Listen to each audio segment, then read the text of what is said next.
Hello बच्चों, कैसे हो आप। आज हम कक्षा 5 गणित का शीतकालीन अवकाश गृह कार्य हल करेंगे। 28 दिसंबर 2020 सोमवार को गणित में जो आप गृह कार्य करेंगे वह इस प्रकार है। पहला, गतिविधि। माचिस की तीलियों और साइकिल वाल्व का उपयोग करके त्रिभुज, वर्ग, आयत, पंचभुज, षटभुज, सप्तभुज और अष्टभुज जैसे विभिन्न आकार बनाओ। उन्हें अपनी कॉपी में भी चिपकाओ। तो बच्चों, आप माचिस की तीलियों का प्रयोग करते हुए ये सभी आकृतियाँ बनाएंगे। आपकी सुविधा के लिए मैंने यहाँ चित्र लगा दिया है, जिन्हें देखकर आप ये सभी आकृतियाँ बनाकर अपनी कॉपी में चिपका सकते हैं। दूसरा, गतिविधि। माचिस की तीलियों का उपयोग करके विभिन्न प्रकार के कोण, न्यून कोण, समकोण और अधिक कोण बनाएं और उन्हें अपनी कॉपी में चिपकाएं। तो बच्चों, यहाँ पर आपको माचिस की तीलियों का प्रयोग करते हुए न्यून कोण, समकोण और अधिक कोण बनाने हैं। आपकी सुविधा के लिए मैंने यहाँ पर चित्र लगा दिया है, जिसकी सहायता से आप अपनी कॉपी में न्यून कोण, समकोण और अधिक कोण का चित्र बनाकर उन पर माचिस की तीलियां चिपका सकते हैं। चलिए अगला प्रश्न करते हैं। तीसरा, दैनिक जीवन में 10 वस्तुओं के नाम लिखें जहां कोण का प्रयोग किया गया हो। तो बच्चों, यहाँ पर हमें 10 चीज़ें लिखनी हैं जिनमें कोण का प्रयोग किया जाता है।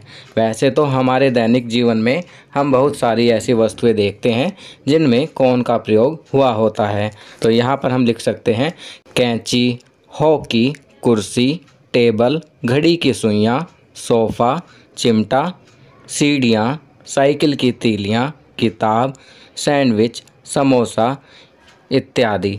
ये सभी चीज़ें हैं जिनमें कोण का प्रयोग हुआ होता है। चलिए आगे बढ़ते हैं। 1 जनवरी 2021 शुक्रवार को जो गृह कार्य आप करेंगे उसमें पहला, गतिविधि। समय बहुत कीमती है, हमें कभी भी समय बर्बाद नहीं करना चाहिए, क्योंकि एक बार जाने के बाद समय कभी वापस नहीं आता।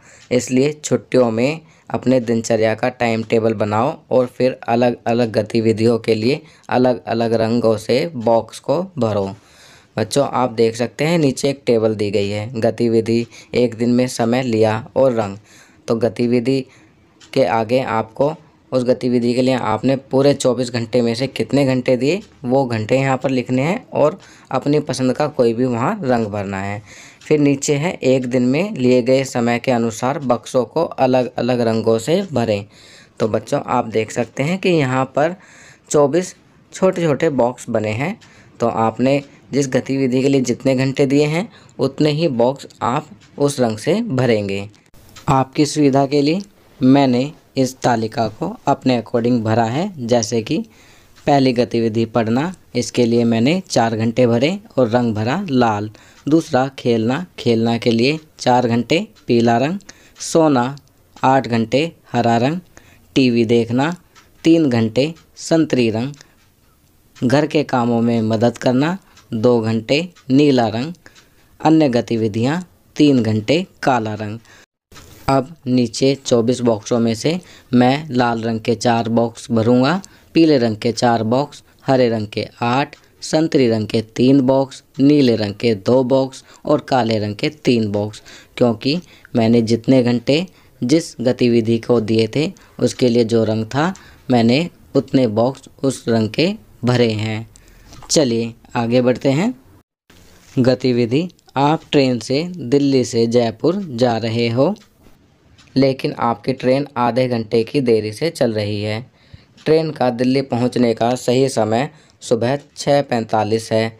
ट्रेन दिल्ली किस समय पहुंचेगी? यदि यात्रा 6 घंटे की है तो आप किस समय जयपुर पहुंचोगे?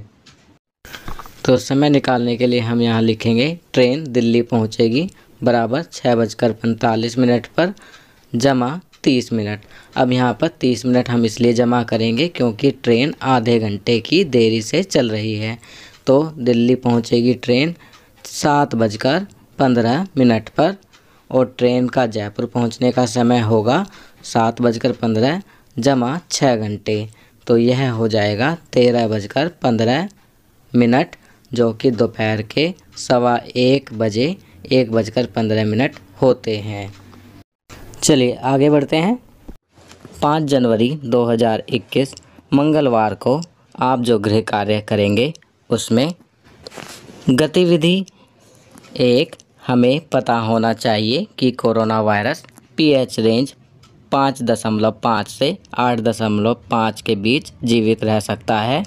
तो कोरोना वायरस से लड़ने के लिए हमें ऐसे भोजन का सेवन करना चाहिए जो प्रकृति में पीएच 8.5 से अधिक क्षारीय या 5.5 से कम अम्लीय हो। ग्राफ का अध्ययन करें और निम्नलिखित प्रश्नों के उत्तर दें।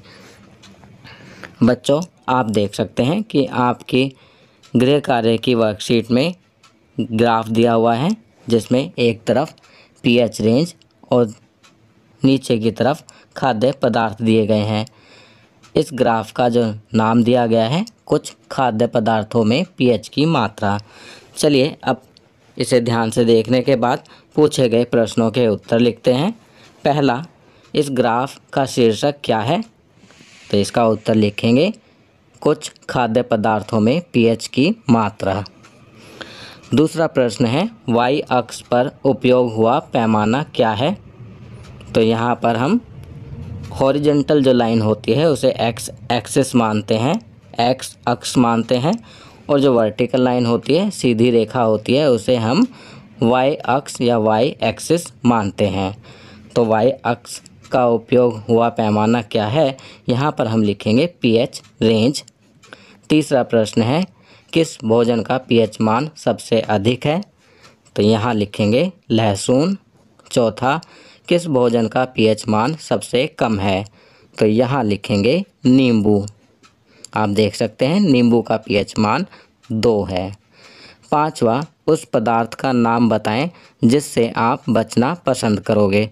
तो बच्चों, जैसा कि ऊपर लिखा है 5.5 से 8.5 के बीच कोरोना वायरस जीवित रहता है।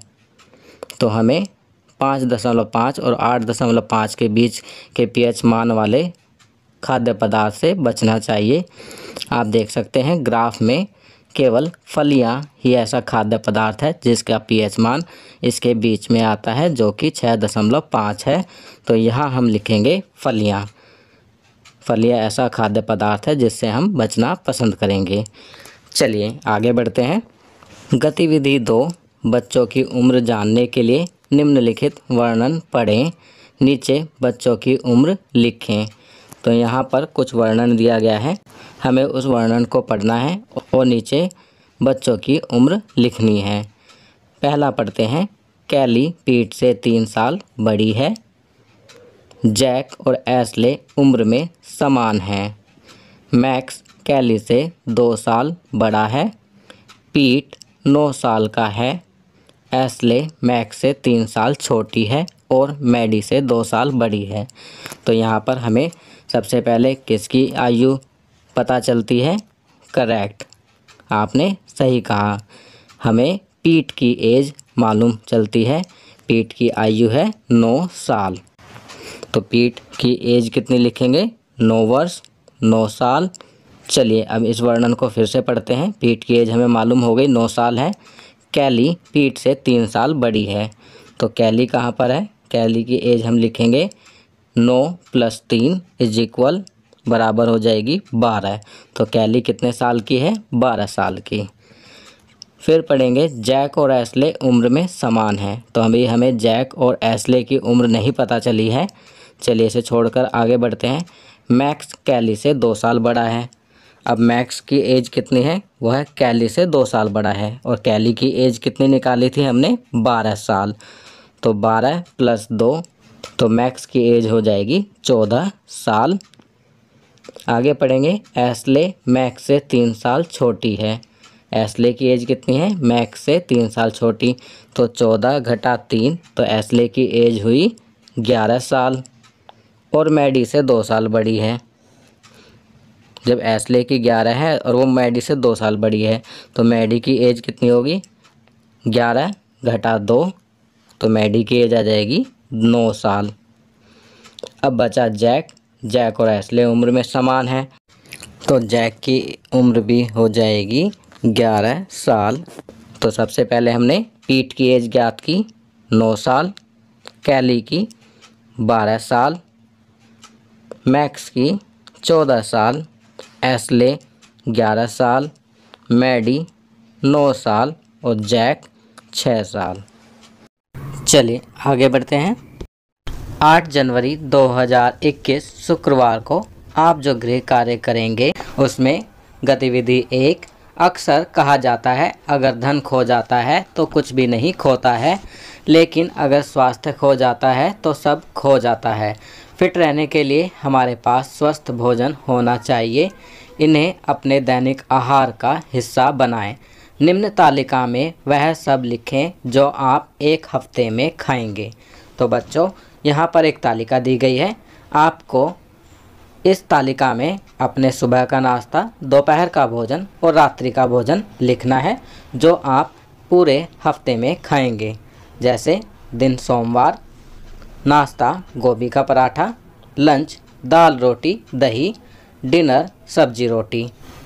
इसी प्रकार मंगलवार नाश्ता चीला, लंच सब्जी रोटी दही, डिनर दाल चावल। आपकी सुविधा के लिए मैंने इस तालिका को अपने अनुसार भरा है। आप इस तालिका को अपने अनुसार भरेंगे कि आप पूरे एक हफ्ते में नाश्ता, लंच और डिनर में क्या क्या खाएंगे। जो भी चीज़ें आप अपने सुबह के नाश्ता, दोपहर के भोजन और रात्रि के भोजन में खाएंगे वह दिन के हिसाब से यहाँ पर लिखकर इस तालिका को पूरी करेंगे। चलिए आगे बढ़ते हैं। गतिविधि 2। तालिका में नीचे दिए गए नोटों की लंबाई और चौड़ाई का अनुमान लगाएं। उन नोटों को मापें और अपने माप और अनुमान में अंतर खोजें। तो यहाँ पर एक तालिका दी गई है। इस तालिका में कुछ नोट दिए गए हैं, जैसे 10 रुपये का नोट, 50 रुपये का नोट, 100 रुपये का नोट, 200 रुपये का नोट और 500 रुपये का नोट।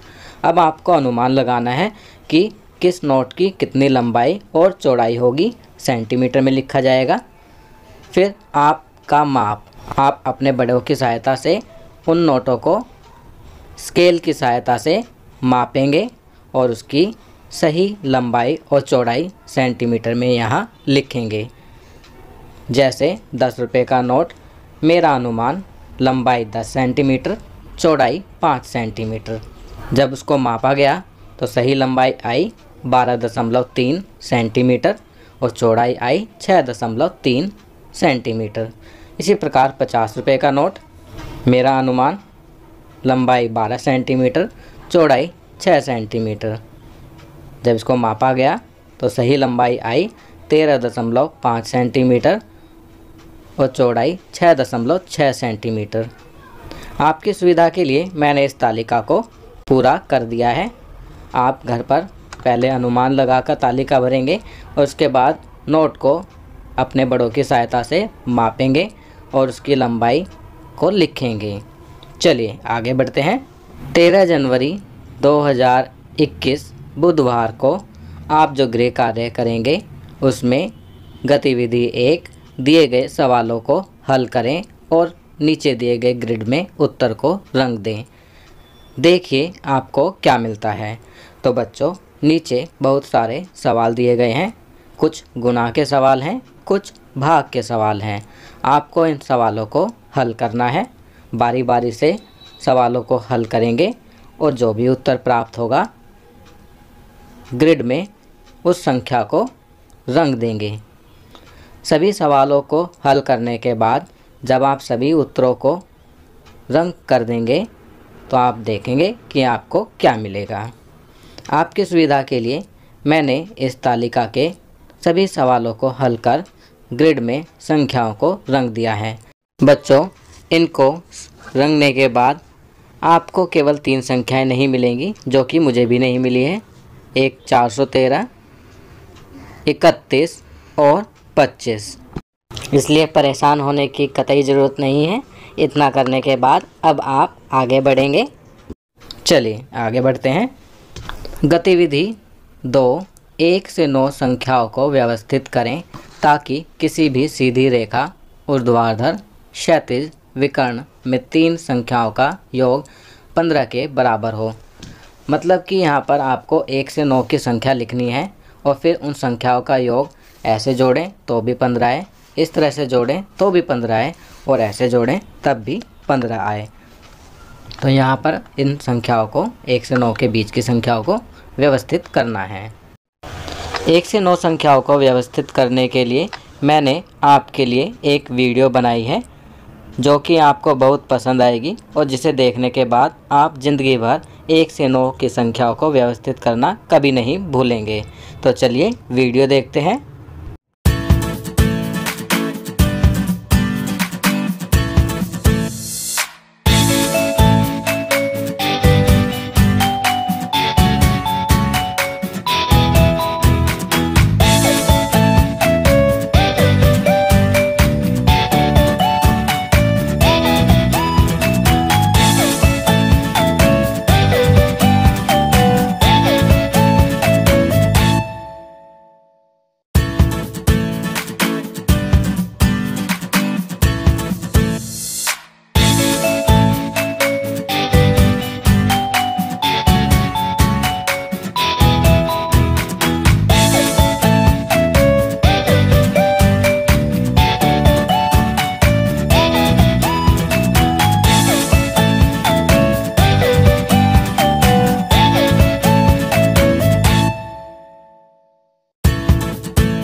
तो बच्चों, आपका शीतकालीन अवकाश गृह कार्य यहाँ पूरा होता है।